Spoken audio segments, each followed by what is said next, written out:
What's up, everybody? Are you ready to bring the pain this week? Oh, yeah. What an exciting Thursday matchup we had last night. But let's get to it. If you haven't been to Dr. Roto yet and you're seeing this website on one of your social platforms, head to drroto.com right now and get Doc's Visionaries, Alicia's plays, Trevor's plays, everybody's plays, my IDP picks for your last week. If you're in your championship game or beginning your championship 2-week matchup, you'll need all of this information so that you can bring the pain to the competition. Oh, yeah. Let's get right to it, man. Hey, the Browns is spanking up on them Jets, 37-20. But even though that game was close, it actually hurt both defenses in a seasonal. But they had to, of course, get a touchdown each so that could, elevate their points and things like that. Man, we don't care about them seasonal things, right? But hey, I benched Ford. I was like, I figured Ford would get his, 13, 14 and get sharked all the time by, Kareem Hunt always scoring the touchdowns. This was actually the first time the Browns have actually let Ford get the ball. Completely took me off the radar. I was like, what the heck? So I didn't even play him. So he's just sitting on my bench with 28 points. I did play him in a couple other leagues, though, because I didn't really have an option. But in the 2 third-place games that I really should have played him in, I kind of missed out on that opportunity. But hey, that happens. I still have really great players, though, on those teams. So it's not like I really went out and really lost. Like I have like Pittman coming back, hopefully. And I got Jonathan Taylor. I got Connor. So, with that Kareem Hunt always stealing the touchdowns. But, it just didn't happen, work out that way. But hey, that's what championship games is about. We're all about having fun and stuff. But man, Flacco looked good and he put up. I'm actually playing against Flacco. So I played against the Cleveland Browns defense, which got this dude 12 for the 3rd-place game. And Flacco got him 30. I'm still good. I'm still good. I think I'm still good. But it would, man, that 28 would have been nice. Oh, yeah. So, the Browns, what if the Browns and the Ravens meet in the playoffs? Like, what if Joe Flacco has to face his former team?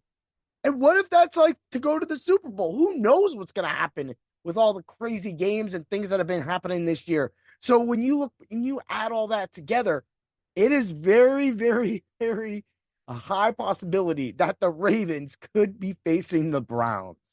That would be crazy to see Flacco go back to Baltimore. I mean, he'll probably get shellacked. That defense is legit. And, Ravenville. Ooh, yeah, the B Moore powerhouse.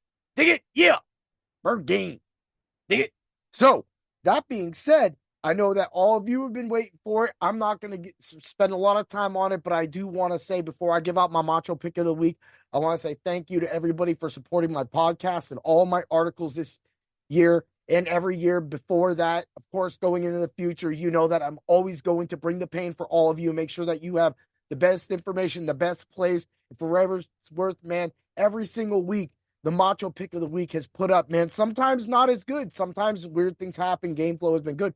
But overall, the Macho picks of the week and then adding in the betting this year was really, really fun. So I hope to continue that doing on, going into the future and having some fun that way, as well as, my RDP articles, my heats of the week, getting my heat check of the week, getting those plays. If you can play a lot of tackles, I've seen that prize pool, they have a lot of those plays, like the defensive tackles. So, like Roquan Smith over 8.5, something like that. You don't always get that. Like FanDuel don't be giving that out. And that's what I'm trying to bring together to help that all of you, run those numbers. And that is what that's all about. That's what those articles are about. Yeah, they're seasonal articles, but those players on that articles can get you your bets as well. I've had plenty of teammates like colleagues that, work at Dr. Roto have come by and asked me, hey, you think he's hitting this tackle total? And we went over things as well as our subs. That's why the subs only Discord is huge.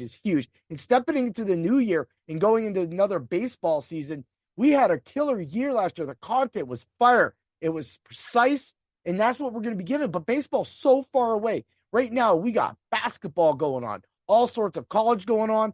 Man, I just saw another dude write up a basketball article today. So you need to get to Dr. Roto and you need to join up. Use the code word doc. That's what we do. That's how we bring it paid. And are you ready for the Macho pick of the week? Oh, yeah, we could have been right here. Know that there might be somebody on your mind, though, huh? And that's none other than Jonathan Taylor. Yeah, I brought him up. I brought him up as that.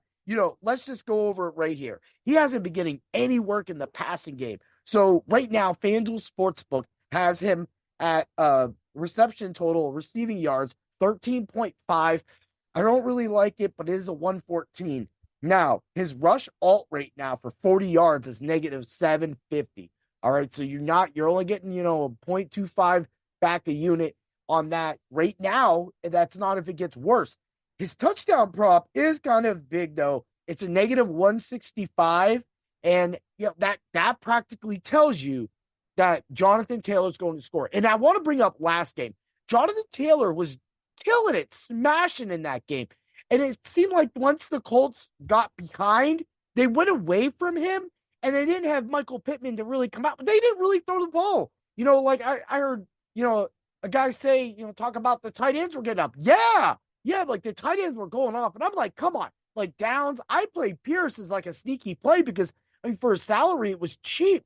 And that was like, come on, man. That game just stunk it up. We still got the touchdown from Taylor and some yards. There could be so much more. But to put all that together, if you parlay those three picks together, you're going to get a plus 199. So that's on you if you want to parlay it. Of course, a touchdown is a great bet at, the 165. That's cool. That's always a good bet. And that's for sure that you're going to get that. That's what, I mean, you can't get much better of a touchdown prop than maybe a negative 210. Like that's all they probably will give out.